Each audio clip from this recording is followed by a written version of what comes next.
I'm Marion Maneker. Welcome to ARTnews Live. Today we have another in our series of CEO interviews. Guillaume Cerutti has been chief executive of Christie's since December 2016. Guillaume is speaking to us from his office in London. I'm here in New York. The pandemic is what's keeping us apart, but the conversation is still lively, and I hope you enjoy it. Guillaume, thank you for doing this. I really appreciate you taking the time with me. It's a pleasure. Thank you, Marion. Good to see you. It's very good to see you, even if we can't see each other in person. This is almost the equivalent of it.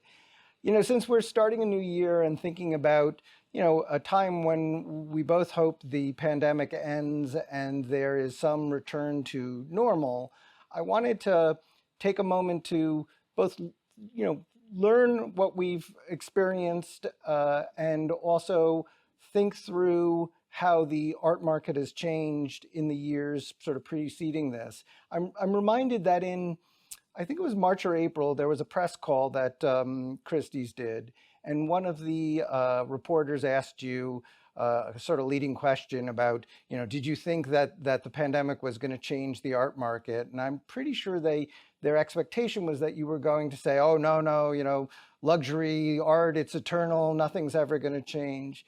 And to, at least to my surprise, and I think to theirs, and I'm paraphrasing here, I think you basically said, yes, it's going to change a lot, and you were looking forward to it. And so I wanted to start there. Before we even figured out these new sales and all, what were you hoping was going to change about the way we conduct business? I think we have learned much from the past year. And it's true that while probably in 2021 there will be some return to normal, many things will have changed compared to the pre-COVID activity on the art market. Of course, there is one evident one, Marion, we all know, is the fact that the online sales and the use of digital tools will be much broader than it was in the past. But we all know that. And in a way, the COVID-19 played the role of a catalyst. It accelerated this move towards online and towards digital. You remember that at Christie's we announced 1 year ago, before the pandemic, that we wanted to reduce by half the number and the volume of our catalogs.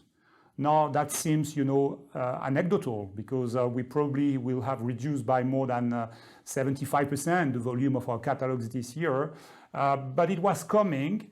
And there are, few positive aspects in the COVID-19. It has been a challenge and a very difficult experience for us all. But some good things, like the reduction of catalogs and moving towards more digital tools and use of these digital tools will remain, hopefully, in the future. That's not the only one, but that's the obvious one. Another one that was very interesting to experience is that it forced us to innovate in the way we conduct our sales, between different locations. And it also, forced us to have sales at different moments of the year. You remember that, before we were all looking to the same moment in the year to have our big sales. So we have gained some freedom. And in a way, there is a positive disruption here. We know that we can sell at different moments in the years. In 2021, we'll come back to more normality, but we would have proved in 2020 that we can change things without, disrupting or undermining our activity, which is a good takeaway. So your response to the pandemic was to create this, the first one was the one sale in July. Which was a relay between Hong Kong, New York, Paris, and London. I mixed up the order with Hong Kong and New York on either end, but the relay was the main feature. And at the time, I assumed one of the reasons for that was just simply uncertainty, that you were covering your bases, that by having 4 locations, you minimized the disruption and you could always make sure that you got the sale off. But since then, you've done 2 more of these relay sales, which says you like the format, and you just mentioned that it brings to you a sort of broader audience. I was wondering if you could go in a little more detail. What is it about the relay that works for Christie's, and how do you hope to advance upon it? Yeah, great question, Marian. I just want to tell you how it happened. In April, when we realized that May was not an option, we met at the executive level at Christie's with Alex Rotter, Jennifer Zatorsky, Francis Belin, our man in Hong Kong, Cécile Verdier, in Paris, UC Buchanan, and we thought, what do we want to do in this particular period of time? And we all agreed that we needed to go towards live stream sale and more digital, because we had no choice. But at the same time, we all agreed that we wanted to keep something of the in-person experience of the live auction, of the physical auction. That's where we belong, and we decided to create this moment with the one auction because of this. There was another aspect. The one auction took place 3 or 4 months after the beginning of the lockdown. And it was a moment also to get all Christie's team together. There was also an internal aspect to this. It was very important. As you know, it has been such a challenging moment. We went through a restructuring almost at the same time. We needed to be all together. So it was, a choice in terms of what we wanted to show externally, but also something we wanted to do all together. And from this point of view, it was, a defining moment for us. It was a great experience. Of course, many things worked very well, others were to improve, but it was the rationale behind this. In the fall, we kept exactly the same principle. We wanted to combine digital and live experience, but we refined the concept, and we had this relay between 2 cities rather than between 4 cities, because it was not the same moment, and we have proved already that we were able to have the 4 together. But the 4 together were after a long period of silence in a way. We needed a strong statement. In the fall, it was more reacting to the demand and the way the market was working, and creating great bridges between cities where there was a reason to have the 2 together. Example, the sale we had in December between Hong Kong and New York. The energy in Hong Kong helped enormously New York at that moment, not only in terms of the gathering before the sale, but also, of course, during the sale itself, for the bidding activity and the activity on the buyer side. So it was, different experiences, but all linked by the same principle, combining live experience and digital tools. And so is that sort of the way forward, to keep linking places and making novel or interesting combinations? I mean, it's worth having a conversation about how strong the Asian market is right now, and maybe we can save that for a minute, and while we're just talking about the structure of these sales. But it certainly seems like, the sales are very long, done digitally. Now, maybe they'll get faster as everyone gets better at them with the screens and all. But I also wonder whether there's sort of more demand to do more sales more often with more focus, whether they're linking to places or around certain kinds of property. I mean, I know you've already got a March sale scheduled in London, so that's a little late, but it's still the old calendar. So are you still thinking through what you might do with the auction calendar, or are you sort of sticking with what people are expecting? I think we learned from the December sale in New York that probably the market is expecting some return to normality. People want anchors during the year. Remember also that we were able to have more freedom in terms of the sales calendar because the fairs were cancelled. We structure our auction also in relation with some of the fairs. In London, for instance, Freeze, October, we have our sales at the same time. New York, TEFAF, Classic Week at the same time. So with the fairs coming back, hopefully, we'll come back to a more normal calendar, probably. But we will also keep the live stream aspect and combining two auction rooms because it worked very well. I took the example of New York December with Hong Kong, but I could have taken also the example of New York and Hong Kong end of September for our Asian sale week. You know, that worked extremely well. People couldn't travel, but they were active from Hong Kong in our Asian art sale in New York. It worked extremely well. We have learned from this. We'll keep that. And also what we'll keep is probably more flexibility in the calendar if we need to add one sale. We have proved it can work with the digital capabilities. So a sale with enough integrity, for lack of a better term, you know, that can be marketed well, that makes sense, that can get the attention, either a major collection or a few anchor pieces with others that you can build the excitement about. You'll be able to drop those in sort of off calendar, but on the needs of either what works best for the market or what works best for the consignor. Yes, absolutely. That's the, I think, the direction of travel.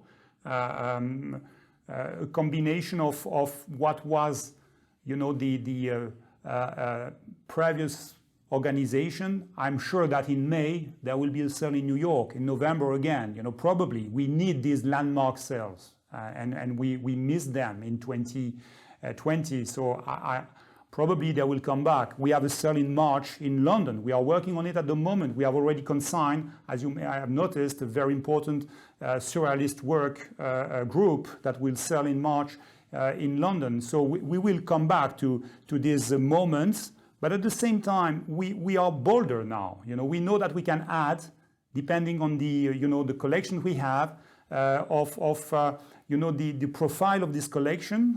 For instance, if there is a very strong European or Asian aspect in this sale, we can build sales in combination at different moments in the calendar.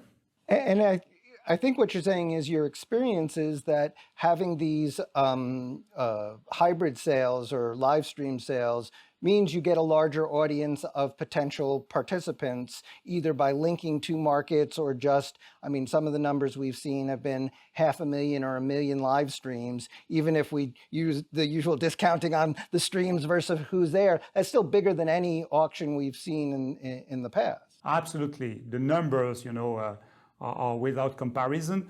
We started the process. Remember, when we sold the Salvador Mundi, it was live stream at the same moment, I think, on Facebook, and we had hundreds of thousands of people following the sale. It was, you know, it was an eye opener for us. We realized that, you know, for major events, the attractivity is really impressive.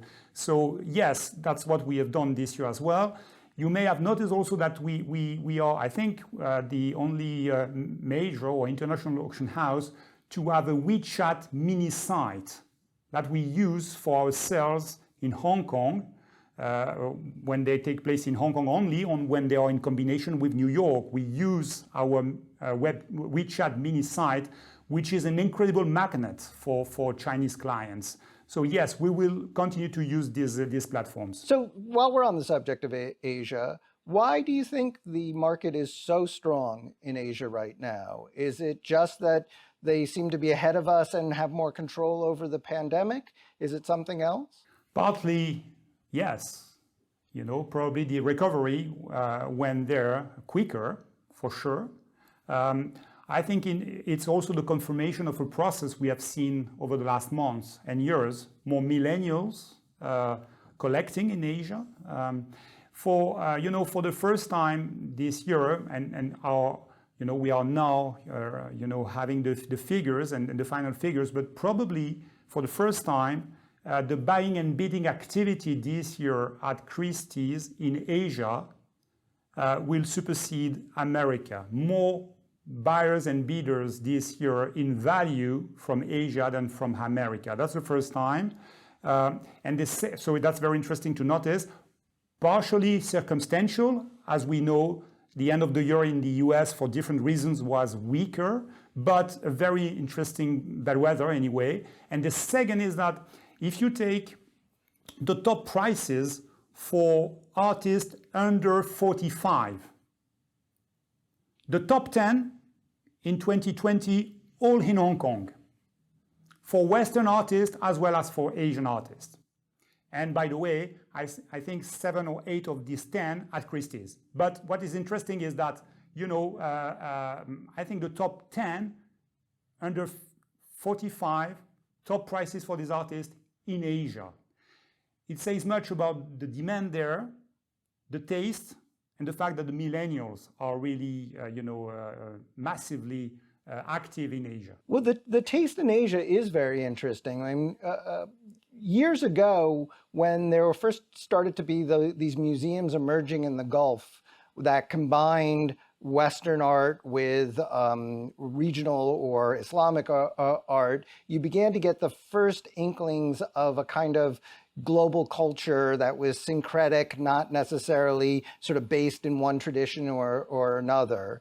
And those museums, I think, made a lot of sense in that.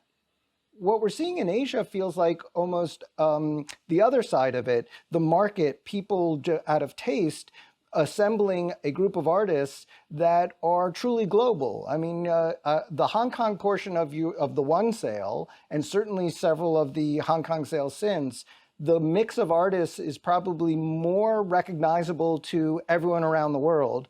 Plenty of Asian artists, Chinese, Japanese, so some other Asian artists, plenty of Western artists, but everyone recognizes all of those names. And the Cause or Cecily Brown or Richter or Kondo can easily be sold in one market or the other.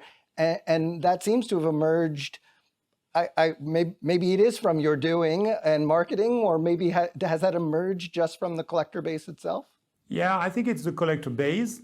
It's also a reflection of the fact that in Hong Kong and in Asia now, you have not only Asian galleries, but also Western galleries. And there is a very strong mix in terms of offerings that probably explain the fact that, as you rightly said, the profile of the sales for modern and contemporary art in Asia, especially in Hong Kong, is more and more international, and that will continue.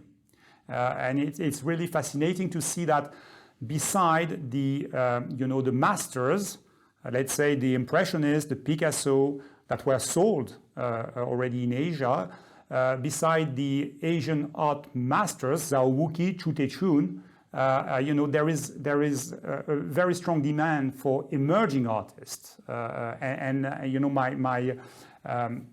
what I said about the under 45 is really, for me, extremely interesting and fascinating. The fact that an artist like Dana Schutz made a record price in a sale in Hong Kong, or Adrian Guény, it's extremely interesting. Of course, they are in demand in the West, but they're also already present in Asia. And I assume that was a conscious choice to move the Dana Schutz to Hong Kong, because you would get both markets. You wouldn't not get Western bidders, but you would most likely increase the Asian bidders who would go after the work. Absolutely. We have a very strong team of young specialists in Hong Kong that really, build these sales, and the assumption was exactly the one you explained here. It was really the fact that we knew that we will have activity from Europe and America, but in addition, we'll also respond to the demand in this new market in Asia. So is that more matching material to market? That really wasn't what the business was about even 10 years ago. We moved the Chinese contemporary artists who had been sold in the West in like 2006 or 7, moved to Hong Kong. And then slowly we built up a sort of Saturday night painting sale that was, contemporary art rather than classical painting, and certainly not the works of art and the objects that used to drive so much of the Chinese market. But now it seems like there are works that can be sold in all sorts of different places, and a big part of what your team does is not just source the works, but source them and figure out the right place to sell and market them to achieve the best price. No, that's true. That's true. And that's also the reason why we have at Christie's united the teams working on 20 and 21st art, century art, all under the same umbrella, led by Alex Rotter and Giovanna Bertazzoni, but also integrating our colleagues in Asia. It's the same team that works for works of art from the beginning of the 20th century to today. New York, London, Hong Kong, Paris. I think that makes a big difference in the way we build ourselves. They're probably all communicating internally on Slack or WeChat anyway, so it doesn't really, and again, going back to the pandemic, the experience of working remotely has meant whether someone's in the same country as you or on the other side of the world, you can still work and collaborate to either go after the right property or figure out the right way to market it. And that's true. Do you know that 50% of the works we sold during the one auction had not been seen by the buyers? And in the fall, I think it was 60%. So it says much about the way we can work remotely with our specialists, but with our clients as well. Another thing I wanted to mention here, Marion, it's our performance in terms of private sales. This year at Christie's, we'll probably break our record for private sales. We are in the region of £1 billion, somewhere between 1.3 and 1.4 billion dollars of private sales. It's about 25 to 30% of our sales this year, which is a huge volume for private sales. And for the first time, and I thought this piece of information would interest you, for the first time, we have sold more works above $25 million value through private sales than through auction. I think we sold in 2020 8 or 9, if you include Stan, works or objects above $25 million at auction, and we are at 12 objects above this value through private sales. One more time, a reflection of the market as it is in 2020. Is that because in a private sale you can get the buyer in front of the work easily in a COVID-safe way, and obviously seeing the work, anyone who wants to spend that kind of money is going to want to actually look at it? Or is it because the market has remained fairly strong but is still sort of stable in terms of prices? I don't think people know approximately the value of things, which should make it easier to come to an agreed price at that level. Probably a combination of the two, but there is another reason, even more important in my opinion. For sellers, when the environment is a bit uncertain, private sale is a better route. They are reassured by the fact that we are going to test the market without running the risk of the auction in the first place. So it's a normal pattern we see when the market at auction is more difficult. Generally, private sales do better because it's a reassuring process. How do you see the demand versus supply situation right now? Yeah, I think 2021 should see more supply than we had in 2020. In 2020, people were caught by surprise. They first reaction was caution. They waited before going to the market. So that's the main challenge for us in 2020 was on the supply side much more than on the demand side. The demand remained very strong during the whole year, maybe at the exception of the end of the year in America. But the rest of the time, very strong demand. In all categories. The challenge was with the supply. In 2021, some people who have waited will come to the market, to sell. We know that there will be also some estates in the US that will be presented in the market in 2021. So I expect a more positive year and a rebound in 2021 because my prediction, my hope is that the demand will remain strong. And this time the supply will be stronger.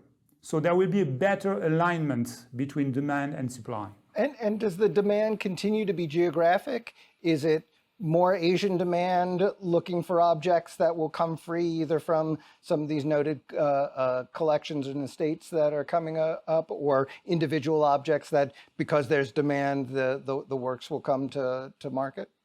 I think the demand from Asia is very strong, will remain very strong, but I'm very optimistic about America. I think, when you come to the market with great material, great collections, provenance, I think there are so many great collectors in America that they will be present, either at auction or privately. So I'm optimistic about this. I really believe that the shock for this year was, rather on the supply side than on the demand side, and the demand will remain strong. People are looking for great objects. That's the lesson of the last decade. I'm reasonably optimistic about the art market for 2021. Of course, many things are linked to the vaccine and the overall environment and confidence. We are a market that is driven by confidence. That's if people are not in the mood, probably they will be less inclined to sell or maybe to buy. But we know that hopefully we are, even if it's not for tomorrow, we are seeing the end of the tunnel. That will immediately create a better feeling. So I'm reasonably optimistic. That will be progressive. Probably towards the end of the of the semester, first semester of the year, we'll see better activity at that moment. But overall, I think we can look to 2021 with some optimism. Does that mean that the auction volumes remain reduced the way they have been in this last year? I mean, it's a great question, and one more time, difficult to predict here. But what I can tell you is that in the first 6 months of 2020, when we realized that live auction were going to be a challenge, there was a rush to go to online sales, and the number of sales and objects was really impressive. And that was fair. That was the right reaction at that moment.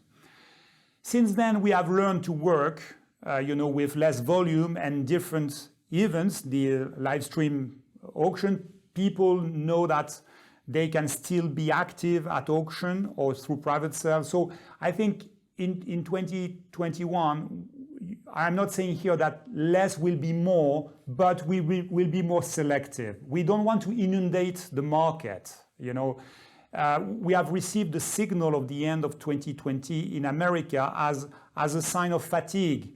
People are, every week, every day, everywhere you have object proposed online or through live auction. I mean, it's too much and it's not good. It was a little bit overkill. So in 2021, yes, there will be more selectivity. We hope that more, great collection will come to the market. So we'll work probably more on the high end and less volume than what we have done in 2020, because 2020 was purely on defense and reactive to a situation where we were afraid of the void. All of a sudden, we needed to respond, and we responded, I think, in the right way through the online and the quantity. 2021 will be different from this point of view. So you've got a handle on it. You know how to run your business, at least in this, and you've gotten yourself to the right size where you can go forward and hope that things expand, but at least can go forward on this basis. So let's go back to luxury, because that's one of the real bright spots here. And it has, it's not just, the pandemic, we switched to luxury. Luxury has been a big part of your strategy and has been building over the last number of years. I noticed again that the handbags, the watches, the gems and jewelry sales have all been quite strong. They are also done online or as hybrid sales, so they're not necessarily constrained that way. And there seems to be a lot of demand for that, especially in Asia. Is this business as usual for you? Are you going to change somewhat how you do things in this new environment? Is there more that can be done in luxury? Yes, absolutely. Luxury for us, it's basically four, categories, as you know. You've mentioned these: jewels and gems, watches, handbags, and wine. They are similar by some aspect, but also very different. So it's difficult, or artificial to have all them, or the four of them all together. But one more time here, we are still, especially for jewels, talking about unique objects.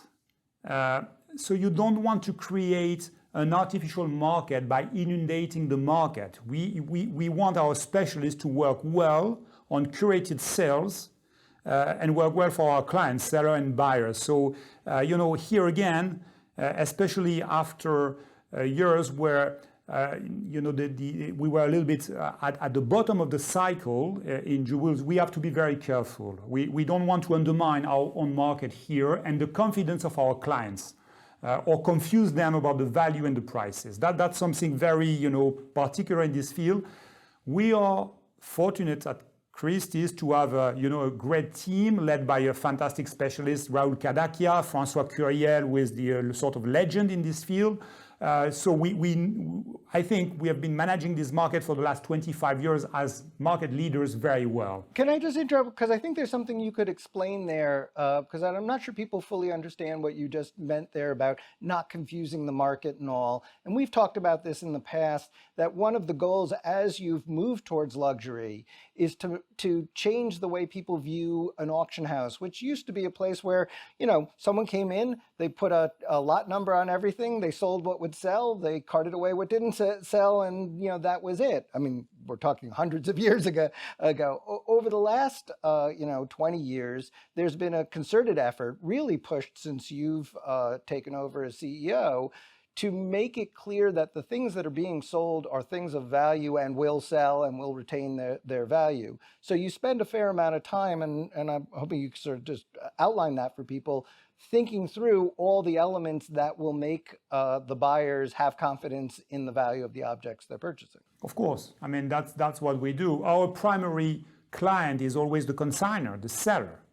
But at the same time, we build the future with the buyer's base, and we have to make sure that people feel that they are buying an artwork or an object or jewel at the right value. That's the way you build the confidence with your client in the long term. So curating ourselves, having object with the right provenance, the right interaction between the client and the specialist are key to Christie's. That's why I was telling you we are not obsessed by the volume or the market share. We want to retain a very loyal base of clients and build value in the future with them and with our company. That's the direction of travel with Christie's in any category.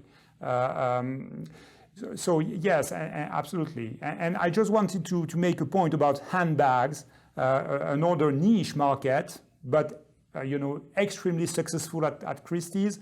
Watches, where we have a very solid team with great results recently in Asia, as we have seen, and wine. Wine is very special to Christie's. Mr. Pinault is the owner for Chateau Latour, as you know, so it's also a field in which we want to be leaders. Well, so let's talk about business models, because your competitors faced the pandemic in an even stranger position, in the sense that there was a change of ownership, there was a new CEO, just as they were entering into what was the beginning of a phase of figuring out their business model. The pandemic came. And for them, at least, that was an opportunity because it accelerated change and all. But they seem to be doing some similar things in the luxury market, but different things, more to sort of buying things almost as sort of a retailer and all. And I'm aware that there's a sense that the business models are diverging, rather than for so many years they were it was about market share and about business models converging. So I was hoping you could give your sense of how your business models differ. I'm not going to comment on our competitors, never, Marion, as you know, but I can talk about our strategy at Christie's. I know what we are trying to do. It's fair to say, and when we first met, we discussed this, you remember, 4 years ago, that for a long time, Christie's was associated to great collections, masterpiece, and the high end of the market. only or almost exclusively. And what really epitomized this was, of course, the sale of the Salvador Mundi. We were together in New York for these extraordinary moments, and that's good, The visibility and what it says about the strengths of our specialists is crucial for a house like Christie's. But that's not enough. And really what I try to build with the executive team and our shareholder at Christie's is a house where, of course, we are still seen as the market leader by the quality and some of the record prices, or by the fact that we are the port of call for great collections, but also focusing more and more on day sales, other categories in the art market. Luxury is a good example, that are extremely important to build a sustainable growth for Christie's. It cannot be only about market share. It has to be also about, creating enough value and profit to build the future for this company. And so probably we are less obsessed by the market share than we were in the past, because we know that what is more relevant today is to build a future and to be able to invest in digital, in people, in many other fields, because we want this brand to thrive in the future and to shine in the same way it has been shining for 250 years. From this point of view, what I can add, just to elaborate a little bit on your question, beside the business model from a purely financial point of view, I believe that a house like Christie's should also be seen as leader for its identity and its values on the art markets. And what we have seen over the last month in terms of the awareness on sustainability, we discussed this, diversity on the art market, is also one very important takeaway of 2020. And I believe that for the future, starting from 2021 and from now, it's not only the business model and delivering sale after sale, success after success, profit after profit. It's also about, the value we'll share with the wider community in the art markets. So it's not only about what we do, it's also about who we are on the art market. And that will be a major priority for us in the coming months. Well, I was going to ask you about the brand, and it's got a dual nature. It is both very valuable, but it's also imposing. And one of the things we've learned in all of this is there is a lot of interest. And we know before the pandemic that many people felt, even though the sales centers are open, they felt a lot of hesitancy to enter, that they didn't feel welcomed. They felt an inclusion of a different sort. They didn't feel like this was something they had access to, no matter how many times you told them, come on in, or it's fine, or that there were people there happy to, talk to them and all. There does seem to have been, again, with these large numbers watching the live streams, some sense of that breaking down. And I was wondering, sort of, just on the luxury and the object side, what your people are doing, either the business getters or the specialists, to convert people. That's something we also talked about many years ago, is the people who are coming in as new buyers online. How do you approach them? How do you develop a relationship with them? Engage them to find out the other things they might be interested in, so sort of bring them along as clients. Is that something that is sort of just continue to pace? Has it changed because of the pandemic? Does it change, in your strategy going forward? It's an absolute priority. Democratization is one of the challenges for the art market in the coming years, and now already. Being seen as, working only with or for an elite is something we ought to fight again. That's a danger. So democratizing what we do, engaging with new audiences is a priority. I'm so proud of what we have done, in 2020 with our private selling exhibition, Say It Loud, with Destiny Ross Sutton, where it was, in a way we engage with emerging artists, but also the way we communicated and the generosity of what we did are exactly what we want to do in the future.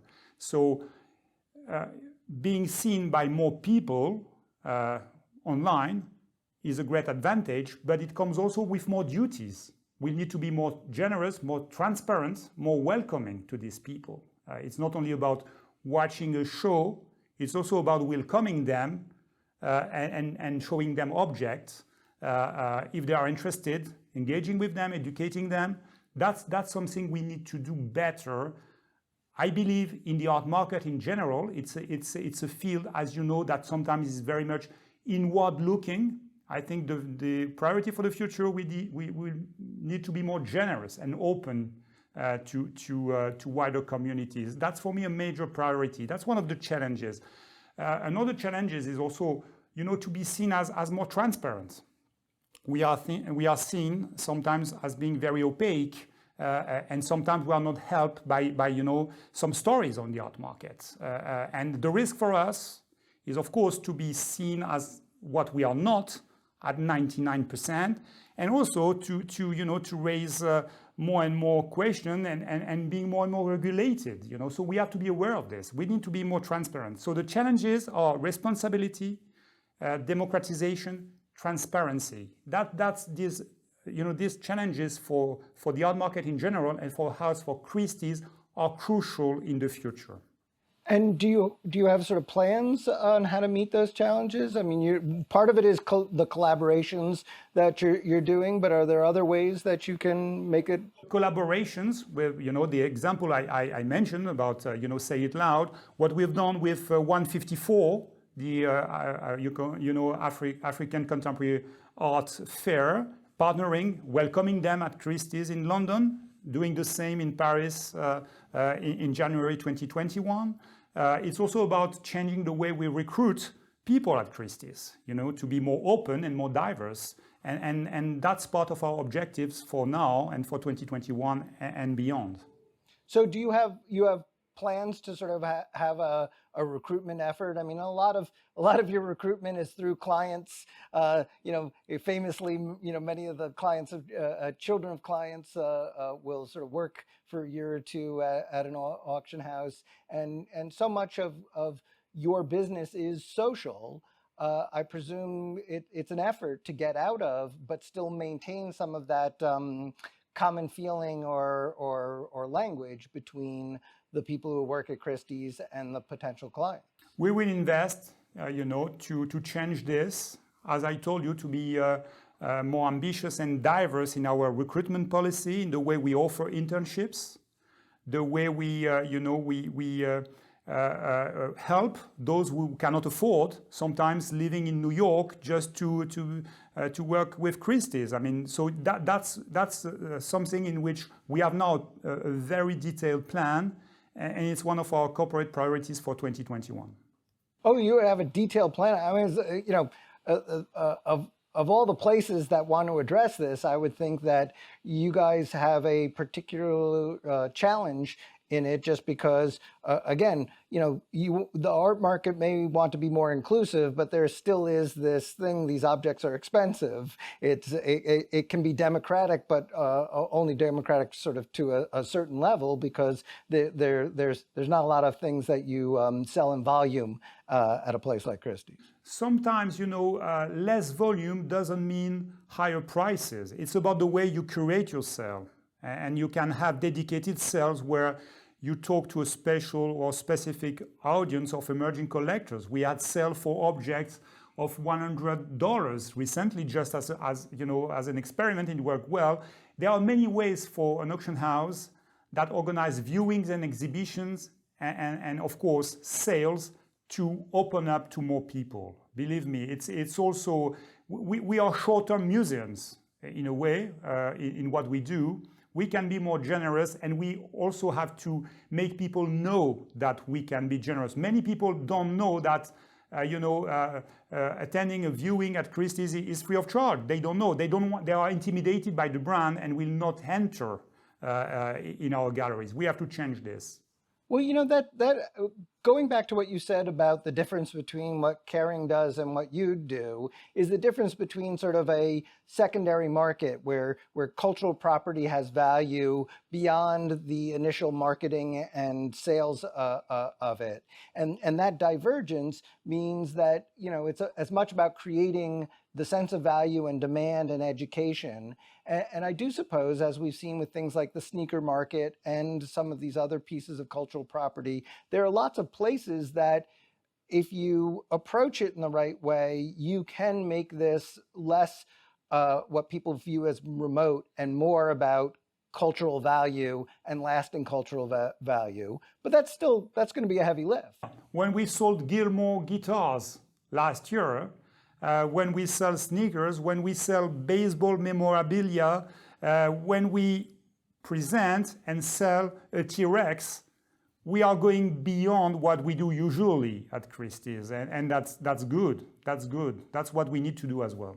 And that trick, you mentioned Salvator Mundi, the T-Rex, of mixing properties so that we're not just looking at paintings of a certain type or even paintings, but that we're mixing cultural property in ways that resonate with, that there's a halo of, the one thing you didn't do with the T-Rex is the T-Rex didn't necessarily help sell other objects in that sale, but the Dana Schutz certainly probably helped sell and pulled in people who might have bought other things in that sale and all. It sounds like you're suggesting that there is a time somewhere over the horizon where you can create a greater mix of what people think of as being competitive for and valuable. Definitely. One of the major changes in the way people collect over the last 20 years, they do not collect in the same way that 20 or 30 years ago. They collect across categories. They are interested by objects for the way they can assemble them together in different categories, design, contemporary art, but also African art can go together. So it's something we need to recognize. And while expertise in one field is a key priority and one of our strong points at Christie's, and we want to retain this excellent level of expertise, I think in the way we build ourselves and we curate ourselves for the buyer side, we have to continue to rethink completely the experience, for sure. And what we've learned from Asia, from this point of view, with this influx of millennials, is really fascinating, and we have to adapt to this. Meaning this sort of changing the mixture of different things that they're interested in, and I presume also their ability to buy and sell, right? There's less the old idea that you bought it and owned it for a lifetime, and then it was either given to a museum or your heirs hung it on their walls. That's true. Even though you have noticed that for Say It Loud, there was a resale constraint for the buyers. They had to sign an agreement of not reselling the object within 5 years, which is also an interesting initiative we took, about building the value for these young artists and making sure that it was not, purely about speculation, buying and reselling very quickly. So yes, you're right. The new generation probably, for some of them, are less attached to keeping the works for a long time, and they are considering maybe the way they build their collection in different way. At the same time, we really want people to engage for passion and for the fact that they like an object and they want to have the painting on the object with them, not primarily to then resell it in the short period of time. That's not what we want to build one more time with our clients in the sort of a journey we have with our consignor, but also with our buyers. But it does certainly look like these same millennial collectors you're talking about in Asia are as inclined to buy an object as a way to, take care, set aside their excess money as they would put it in a financial instrument or put it in a bank. And that seems to me has some profound, effect on the business if people are using these objects as a store of value. And I'm just curious to what extent you as an organization have begun to address that. Well, as I told you, we will never advise any client to buy to make a financial operation on the work.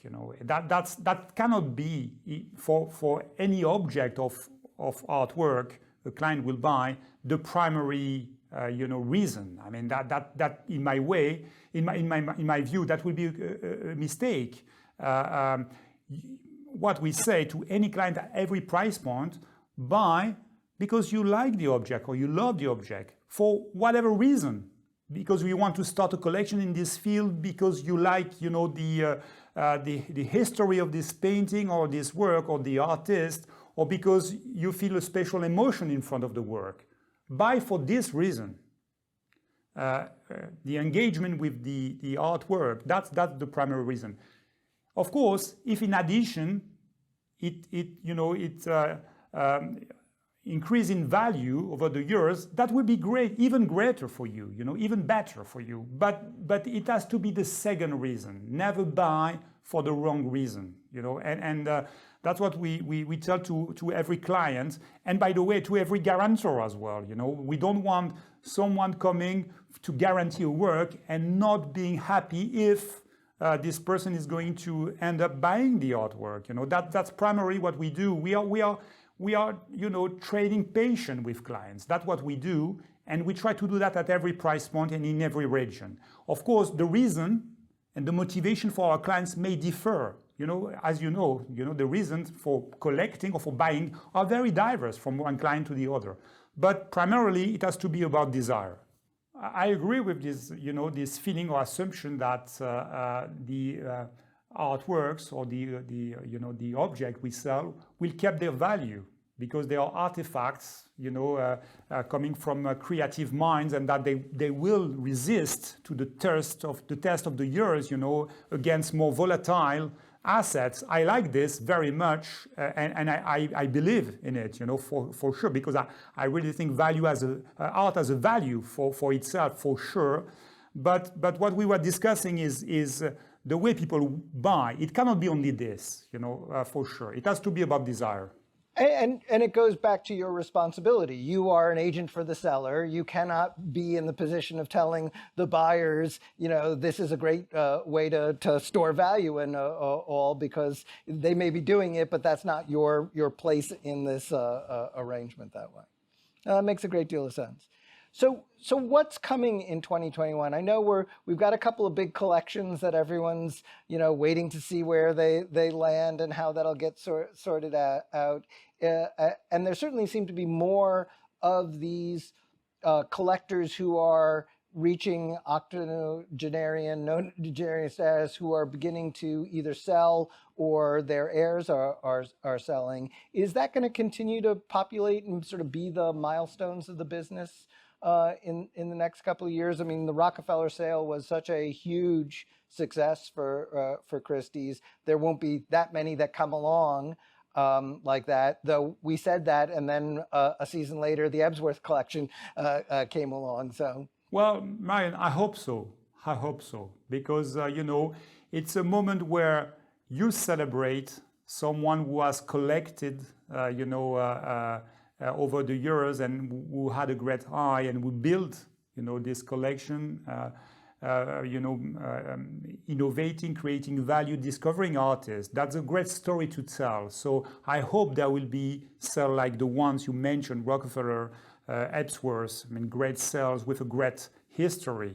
And also it's a defining moment for those who want to participate to these sales, and so many new collectors probably have discovered or have become collectors through these viewings and these sales. So I hope these defining moments will remain on the art market. It's really where we belong. We want this. We don't want of an art market where the only experience will be online. We like online. We need to use the platform and the channel. That's fine.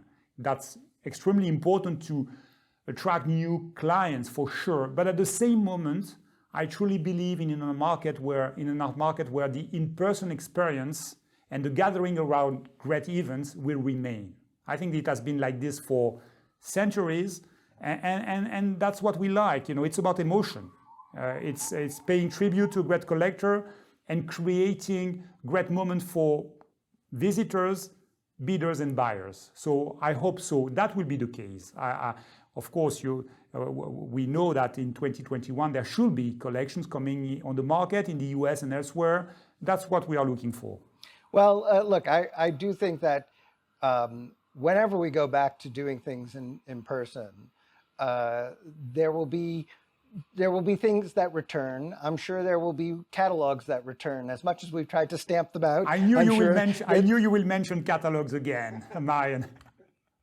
Well, I agree. I think everyone agrees that Let me tell you something about catalogs, and I don't want to be, excessive in what I say. We will reduce the volume of our catalog. Catalogs will not disappear. It's more about the number of catalogs we produce. It's more about the threshold for catalog and only the online catalog. But we will keep the object, the book. We will just reduce the number of catalogs we produce. Well, but correct me if I'm wrong. Catalogs are more driven by consigners than they are by collectors. I mean, yes, there were some nice little gallery guides that were made, and there were some cute little auction books, and I mean, the teams have been very creative in all the sorts of things that they can create around this. But ultimately, the catalog is about the consigner having something lasting that shows off their collection and all. Though the big sales got bigger and bigger in those catalogs, and your specialists would add more and more appropriate, or at least to them, objects that enhance the importance of a work and all. I assume if catalogs come back, or the ones that persist, are more driven by that, by the big consigners or the important consignments, than they are necessarily by demand from the users, who seem very comfortable with their phones and the website. You're right, and that's fair to pay tribute to great collectors, consigners, through a catalog or a book. And I like this idea. I like books myself, so we will not stop producing catalogs or books, especially, as you said, because they are so important, and that's fair for consigners.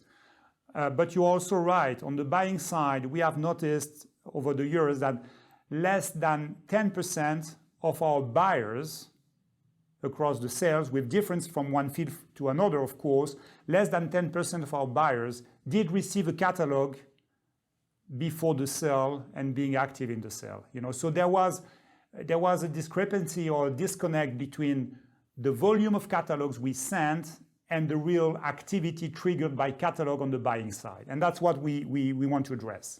So what the real participation comes because someone calls them? Is it still a high-touch business, or does it come because they get an email reminding them of something and they look at? I think I hope it will be more and more about calling clients, or clients seeing what we offer online, and more video, augmented reality, 3 dimensions videos on our website. But yes, we are pushing our specialists more than ever to interact in person with their clients by phone calls. And I want to share with you what is not a secret, but that's something we know and we wanted to address. Very often, the catalog was the excuse for not calling a client, because the response we got from the specialist, and I'm not blaming them because it was so convenient, was the question was, did you engage with this client? Did you call him for the sale? The response was, we sent him the catalog, and it was the end of it. It cannot be like this, I mean, the catalog is very important for the consignor. You made the point. It can be important for some buyers, but even more important than receiving a catalog is receiving a phone call from a specialist about an object that could interest a client in a sale. And the fact that we're reducing the number of catalog will help, because I'm not saying that our specialists will not have no choice, but at least they will know that if they do not raise the attention of a client on an object, well, the catalog will not play the role of a security net. There is less catalogs. But the high touch remains important, right? And that may be one of the places that you diverge, is that the real emphasis on specialist business getters contacting clients, making sure they're engaged in a conversation, keeping it going, not just relying on, sending a catalog with a handwritten card or something. Absolutely. Marion, I started my career a long time ago in a museum. I worked, as managing director for the Pompidou Center. And I learned from this moment that, the relationship between the work of art, the curator and the visitors was key to a museum. That's the way it works. Having been in the art market for more than 15 years, it's exactly the same. It's the relationship between the client and the specialist in front of the artwork that make a difference. That's the moment where you share the emotion and you convince a client. So I think it has been like this for centuries in this world, in this art world, and I hope it will stay like this because that's the way we like this field. And one more time, the takeaway from 2020, clearly we will use and we are using more and more digital tools, but to serve the personal relationship. That the buyer still buys from someone, right? It's not an impersonal transaction. It's not a button on a thing. There is someone that they know at Christie's who they have a relationship with, and it's continuing that relationship. Absolutely. Or someone with whom we have to create this relationship. When it's a new client, 30% of our clients every year are new to Christie's. So we have to engage with them and to welcome them to Christie's and make sure that the second time when they return, they have a more personal experience with one of our specialists. And that's 30%. That's a lot of volume to convert, bring in, assign to people.